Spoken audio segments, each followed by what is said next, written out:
We all know what is good, what is right, but we struggle to pursue that path.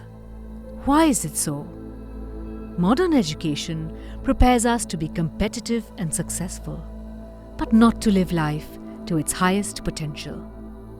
We work to buy things, pay bills, and appear affluent, chasing the mirage of happiness through sense gratification. All this while, the inner void grows and slowly consumes us, leading to depression, dissatisfaction, emptiness, and existential crises.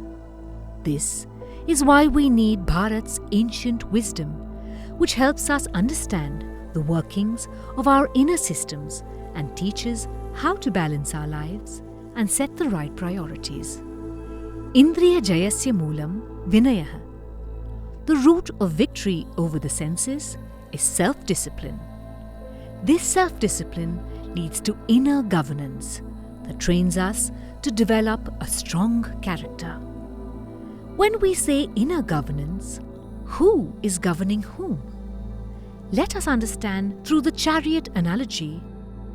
Indriyani hayanahuhu vishayansteshu gocharan atmendriya manoyuktam bhoktetyahur manishinaha. Atman is the master of the chariot. The body is the chariot. Intellect is the charioteer. The mind are the reins, and the sense organs are the horses. The self is thus the enjoyer or the sufferer in the association of the mind and senses. Thus, it is understood by great thinkers. If the horses or the reins or an unguided charioteer is in control, the chariot will wander and stumble here and there without purpose. The eternal, unobserved seer witness, the Atma or the consciousness, illuminates and directs the buddhi or the intellect. The buddhi directs the manas or the mind, which in turn directs the indriyas, which finally stimulate the body. This, in a nutshell, is inner governance, letting the Supreme Soul guide the mind and body. Developing inner governance is a spiritual journey. Start with moral corrections in personal life without any self-serving agenda. Then focus on solving the world's practical problems with an all-inclusive broad outlook. The following two tools help us stay the course in the pursuit of inner governance. 1.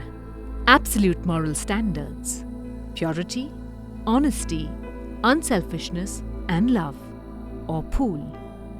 Adherence to these values must be absolute, not relative to a convenient, undemanding benchmark. We must weigh our deeds against these absolute moral standards and make amends wherever necessary every day. 2. Listening to the inner voice.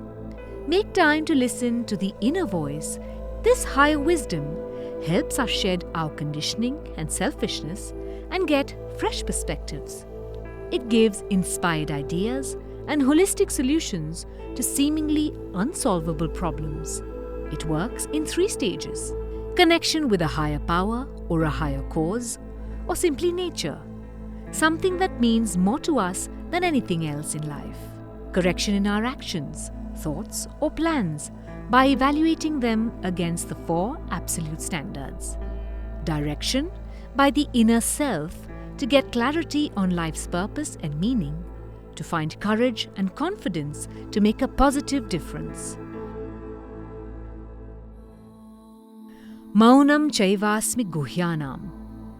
Among all secrets, I am the silence. The age of information has transformed the world, shrinking time and distance. But how do we find purpose in an age of information overload? How do we live a meaningful life? As the veteran French journalist Bernard Marguerite comments, the illness of our age is not lack of information, but lack of meaning. Amidst the welter of the world's information, we need skills of discernment. Adi Shankara calls discernment the crown jewel of all the qualities, Viveka Chudamani. Many around the world are turning towards spirituality to find this meaning. But how to access this spiritual insight? Through silence. Silence is more than the absence of external noise. It is also quieting our internal chatter. According to the Vedas, silence is considered as the gateway to attaining higher knowledge and wisdom. It is believed that by cultivating inner silence through meditation and contemplation, we can connect with the inherent wisdom that resides within ourselves and in the universe. Silence means freedom from thoughts and vital movements when the whole consciousness is quite still. When the mind is silent, there is peace, and in peace, all things that are divine can come.